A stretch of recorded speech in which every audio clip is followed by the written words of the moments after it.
Habakkuk, chapter 1. The prophecy that Habakkuk the prophet received. Habakkuk's complaint. How long, Lord, must I call for help, but you do not listen, or cry out to you violence, but you do not save?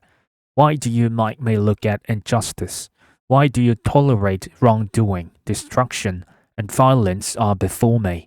There is strife, conflict abounds. Therefore, the law is paralyzed, and justice never prevails. The wicked hem in the righteous, so that justice is perverted. The Lord's answer. Look at the nations and watch, and be utterly amazed, for I am going to do something in your days that you would not believe, even if you were told. I am raising up the Babylonians, that ruthless and impetuous people, who sweep across the whole earth to seize dwellings not their own. They are a feared and dreaded people. They are a law to themselves, and promote their own honor. Their horses are swifter than leopards, fiercer than wolves at dusk. Their cavalry gallops headlong, their horsemen come from afar.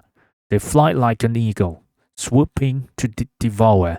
They all come intent on violence.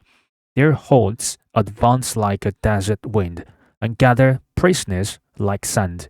They mock kings and scoff at rulers. They laugh at all fortified cities. By building earthen ramps, they capture them. Then they sweep past like the wind and go on. Guilty people, whose own strength is their God. Habakkuk's second complaint. Lord, are you not from everlasting? My God, my Holy One, you will never die. You, Lord, have appointed them to execute judgment. You, my rock, have ordained them to punish. Your eyes are too pure to look on evil. You cannot tolerate wrongdoing. Why then do you tolerate the treacherous? Why are you silent while the wicked swallow up those more righteous than themselves? You have made people like the fish in the sea, like the sea creatures that have no ruler. The wicked foe pulls all of them up with hooks. He catches them in his net. He gathers them up in his dragnet, and so he rejoices and is glad. Therefore, he sacrifices to his net and burns incense to his dragnet. For by his net he lives in luxury and enjoys the choicest food. Is it to keep on emptying his net, destroying nations without mercy? Habakkuk, chapter 2. I will stand at my watch and station myself on the rampart. I will look to see what he will say to me and what answer I'm going to give to this complaint. The Lord's answer.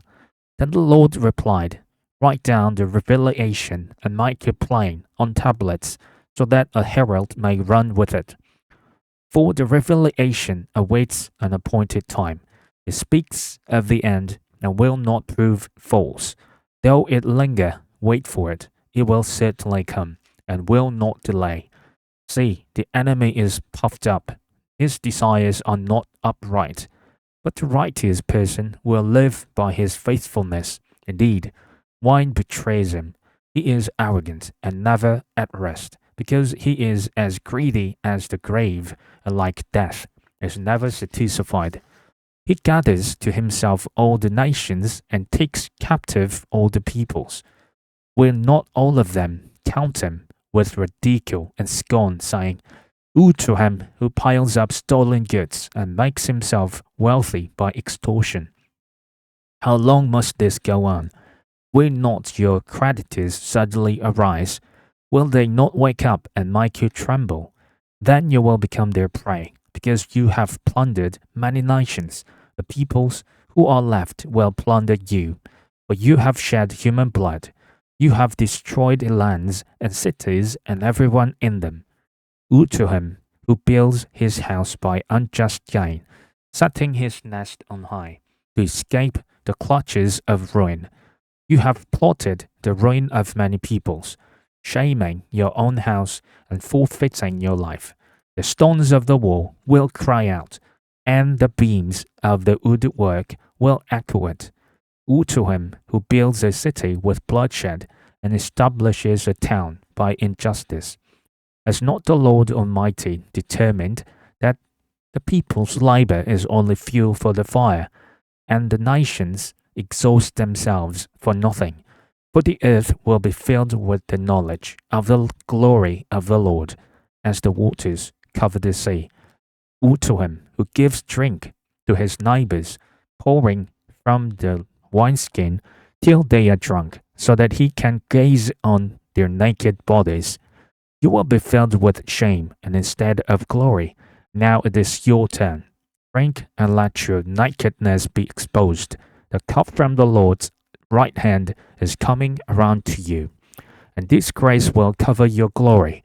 The violence you have done to Lebanon will overwhelm you, and your destruction of animals will terrify you, for you have shed human blood.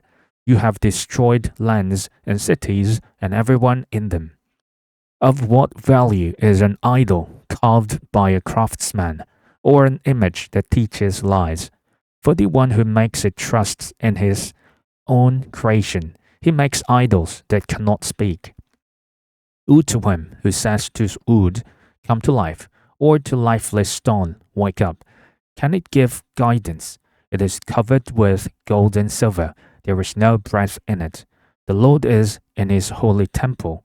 Let all the earth be silent before him.